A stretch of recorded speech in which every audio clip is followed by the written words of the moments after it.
Okay, so na-flex ko na yung available natin na doormat ngayon.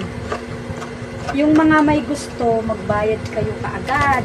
Kasi marami nga tayong mga gusto ng doormat. Kaso lang po, yun nga po lagi ko po sinasabi sa inyo, hindi kayo pwede mag-reserve dito ng matanggal. Tapos, at the same time, yung mga gusto bumili ng super madami, pasensya na kayo, hindi natin mapoprovide yung super madami. Kasi bakit? Nagbabase lang po ako sa mga retaso ko dito. Nagbabase lang po ako sa retaso ng mga available ko. So, kung pag may retaso ako, yun lang po yung magagawa natin. Ay ngayon, kaya medyo marami-rami tayong nagawa, nagre-replenish tayo.